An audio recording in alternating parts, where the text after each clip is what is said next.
नमस्कार. घर आणि तीमध्ये मी प्रियंका तुमचं खूप खूप स्वागत करते. रात्रीच्या जेवणाची वेळ होत आली होती. स्वयंपाकाची तयारी करायची होती, पण संध्याकाळचा स्वयंपाक म्हटला म्हणजे भाजी पोळी बनवण्याचाही कंटाळा येतो आणि खाण्याचा तर त्याहून जास्त कंटाळा येतो. म्हटलं चला फ्रीजमध्ये काय सापडतं आहे ते बघूया. मागच्या महिन्यात कोथिंबीर खूप महाग होती. ह्या महिन्यात थोडीशी स्वस्त झाली आहे, त्यामुळे कोथिंबीरचा स्टॉक भरपूर आहे. तर म्हटलं चला कोथिंबीरपासूनच काहीतरी बनवूया.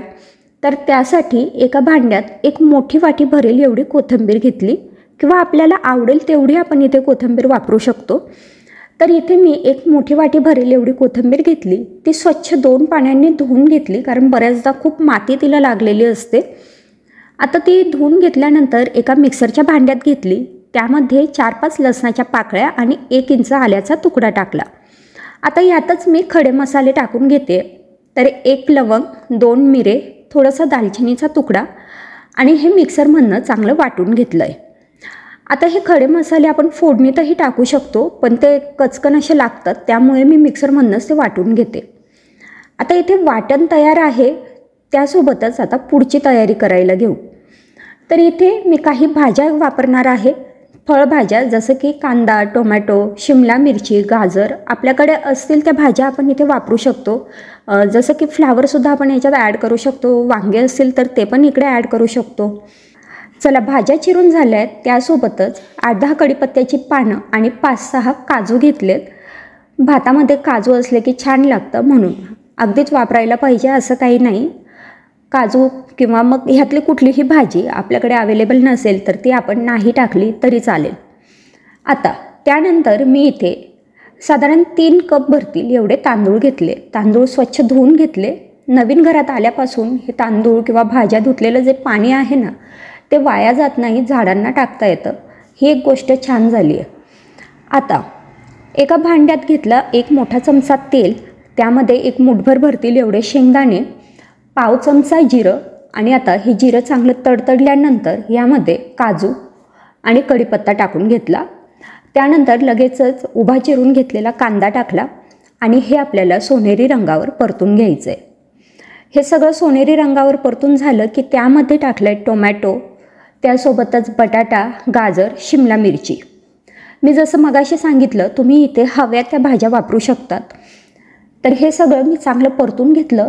त्यानंतर जे वाटण बनवून घेतलेलं होतं ते ह्याच्यात टाकायचं. ह्या वाटणातच तुम्ही हिरवी मिरची टाकू शकता जर तुम्हाला ह्या भाताचा रंग छान हिरवागार असा हवा असेल. पण आमच्याकडे सहसा हिरवी मिरची जास्त खाल्ली जात नाही, त्यामुळे मी इथे लाल तिखट वापरणार आहे. पण तुम्हाला हवं तर ह्या वाटण करतानाच हिरवी मिरची ॲड करू शकतात. चला आता तिखटपणा येण्यासाठी यामध्ये आपले नेहमीचे मसाले टाकू. सगळ्यात आधी तर हळद, लाल तिखट, त्यासोबतच बिर्याणी मसाला मी इथे वापरला आहे. थोडासाच वापरला आहे, कारण मी खडे मसालेसुद्धा इथे टाकलेत. तर एक साधारण अर्धा चमचा बिर्याणी मसाला टाकला. आणि हे तिखट आणि मसाले ना आपण आपल्या आवडीप्रमाणे टाकू शकतो. आपल्याला किती तिखट हवं आहे किंवा मसालेदार हवं आहे त्या अंदाजाने. आता हे परतून झालं की त्यामध्ये टाकायचे धुवून घेतलेले तांदूळ. शक्य असेल ना तर हे तांदूळ एक 15-20 मिनटं भिजत ठेवायचे, म्हणजे आपला भात छान मऊसूदही होतो, मोकळा होतो, आणि शिवाय हे तांदळाचे जे दाणे आहेत ते छान फुलतात. आता हे तांदूळ छान परतून झाले. त्यामध्ये 1 चमचा तूप टाकायचं, साजूक तूप, आणि पुन्हा हे 2-3 मिनटं चांगलं परतून घ्यायचं. पण तांदूळ परतत असताना हलक्या हाताने परतायचे, म्हणजे हे तांदूळाचे तुकडे होणार नाहीत आणि आपला जो भात आहे तो छान दिसेल. परतून झालेले आहेत. आता ह्याच्यात आपल्याला गरम पाणी ॲड करायचं आहे. तर जेवढे तांदूळ होते त्याच्यात दुप्पट आपल्याला पाणी ॲड करायचं आहे. 3 कप तांदूळ होते, 6 कप पाणी टाकलं. त्यासोबतच चवीप्रमाणे मीठ टाकायचं आणि हे पुन्हा एकजीव करून घ्यायचं. आता हा भात जर कुकरमध्ये बनवत असाल आणि तांदूळ भिजत ठेवले असतील तर पाण्याचा वापर थोडा कमी करायचा आहे. मी इथे या भांड्यात भात बनवते, म्हणून मी इथे दुप्पट आणि वरती अर्धा कप पाणी एक्स्ट्रा टाकलं आहे. चला झाकण ठेवू आणि हा भात आता 10 मिनटं छान शिजू देऊ. मध्यम गॅसवरती 10 मिनटं भात चांगला शिजून घेतला. 10 मिनटानंतर चेक केलं, भात अगदी व्यवस्थित शिजला होता. जर वाटत असेल तर अजून आपण याला 2 मिनटं वाफ काढून घेऊ शकतो. हे पहा, अगदी मोकळा, सुटसुटीत आणि मऊसूत असा भात इथे तयार झालेला आहे. भातपेक्षा आपण याला पुलाव म्हणू शकतो.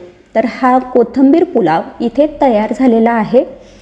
छान चवीला तर खूप छान लागतो, शिवाय हलका फुलका असतो आणि लवकर तयार होतो. तर आता ताट वाढायला घेऊ.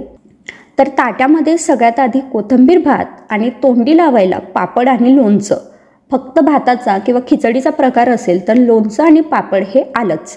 सोबत तुम्ही सॅलड घेऊ शकता, दही घेऊ शकतात आपल्या आवडीप्रमाणे. तर मग ही होती आजची आपली छोटीशी साधी सोपी रेसिपी. तुम्हाला कशी वाटली मला कमेंटमध्ये जरूर कळवा. आवडली असेल तर लाईक, शेअर आणि सबस्क्राईब करा. पुन्हा भेटू पुढच्या नवीन व्हिडिओमध्ये. तोपर्यंत बाय बाय.